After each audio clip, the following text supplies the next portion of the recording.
এই যে নাতনি, ঠাম্মা, আর আমি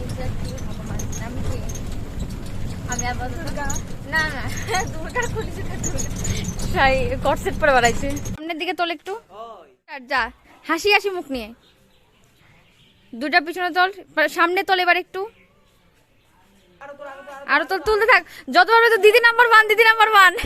আর একটু ওই দিকে, এই সামনের দিকে, সামনের দিকে, সামনের দিকে তোল, সামনের দিকে তোল, সামনের দিকে। হ্যাঁ কি আবার এইভাবে বললো না, ও আসছিস, একদম এইভাবে বলে দিও না, ও আসছিস নরমাল ভাবে, ঠিক আছে? ও আসছিস, কি রে আজকে তো দেরি হলো?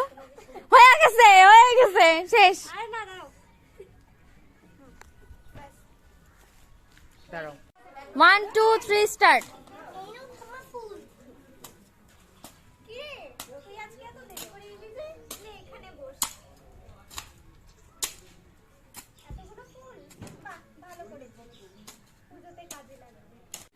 আমি জানো বাঁধের ওদিকে এত কাশফুল ফুটেছে, তখন তুই বলবি যে ও তাই নাকি, তার মানে তো মা চলেই এলো আমাদের চারিদিকে। মায়ের আভা, মানে মায়ের আসার এত আভাস, হ্যাঁ আভাস পাওয়া যাচ্ছে।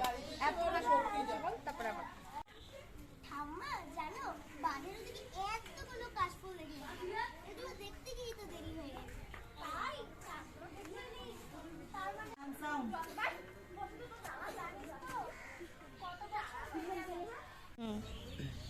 তারপরে ওই যে যখন ও দেবী দুর্গা বধ করলো, ঠিক আছে, তারপরে তুই বলবি হ্যাঁ বলো না, তারপরে গল্পটা, হ্যাঁ গল্পটা বলো, একদম এরকম না না, এই যে এইখানে এইভাবে। তাহলে ঠাম্মি তুমি আমাকে শোনাও না গল্পটা, যেটা এতক্ষণ বলি ওটা বল। ও বলবে, নে, ঠিক আছে, বল। ও বলবে, বল, শুট যেমন হয়েছে, বল। ঠিক আছে, তো এবার ঠাম্মা আগুন, ওইখানে আগুন আছে তো, হ্যাঁ। আগুনটা থেকে বলবে, ঠাব্বা ওই আগুনটা কি, তো ও বলবে না আগুনটা হচ্ছে জীবনটা জ্বলে পড়ে খাড় হয়ে গেল, ওই খাটটা জ্বলছে। এভাবে বলবে। ওয়েদারটা যা দিল এখন, সেই আমাদের শুট আজকের মতন কমপ্লিট। সবাই একটু টাটা বলে দাও।